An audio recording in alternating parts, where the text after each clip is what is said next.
Like many people, I bought the Pluto Trigger for the water drop collision set, but then never used it for anything else.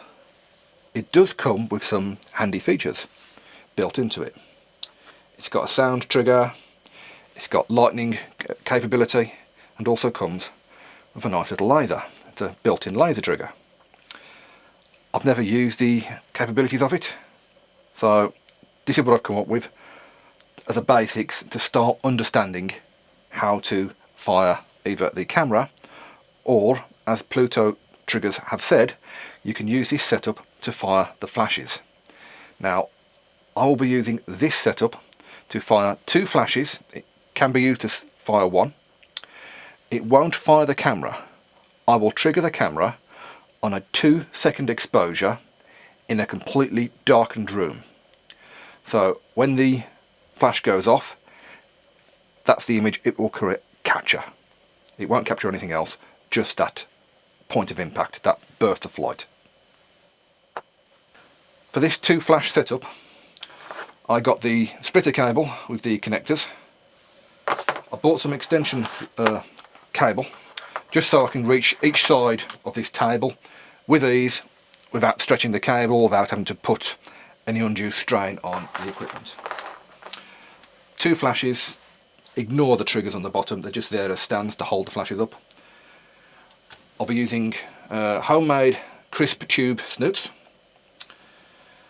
The trigger and laser will be held off the ground here by cheap tripods. I've no idea what I got them, probably given to me. Not good for holding my camera equipment because they're not strong enough, but they're excellent for holding flashes, or in this case for the triggers. I've got a nice dish. It's got about I'm going to say about 8 or 10 mil of flour in it. The flour itself is just cheap, bog standard self-raising flour. I did try a small, thinner baking tray which had about 2 to 3 mil of flour in it. It's not enough material, although you will get a bit of an explosion from the impact. There's no big impact raised from it. It's not deep enough. I'm also going to be having a stand. All this stand will be used for, it's got a mark on the end here. I mark off where the point of drop is every time. So in a darkened room I can just feel up here and drop the marble off every time. That way it breaks the laser beam every time and I capture an image. The marble I'm going to be using for this will be the large of 2. That's a standard marble that comes in the pack, and you get the main gaming marble. I don't know the proper name for it. I've also got a piece of string with a weight on it. This is used to mark off my release point and where the laser beam crosses it every time. So I know exactly where the laser beam is. For this demonstration I'm going to use my Canon 5D with a 24 to 105mm lens on it. I found a macro lens a bit too close for it. The explosion from the large marble is greater than the image captured.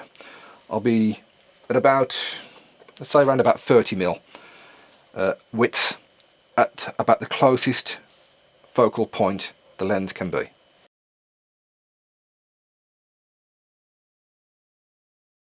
This setup for the trigger, the ball is dropping approximately 20 inches.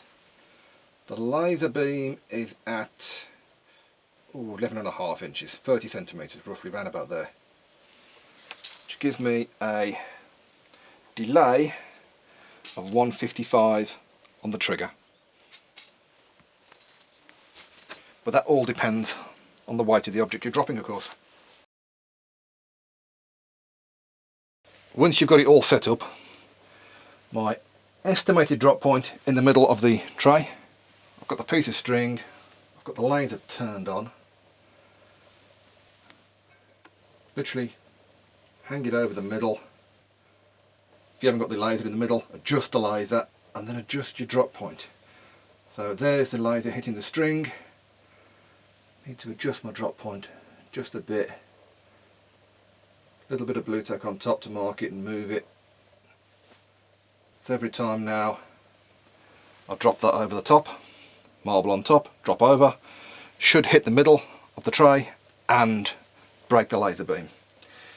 In a darkened room, fill the ring, bit of blue tack, drop.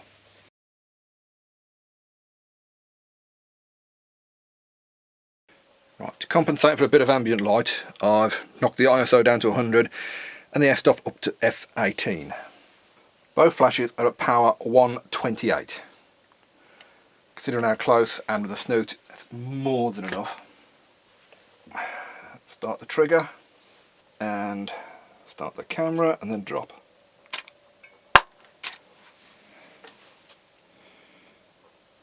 It's not a bad shot.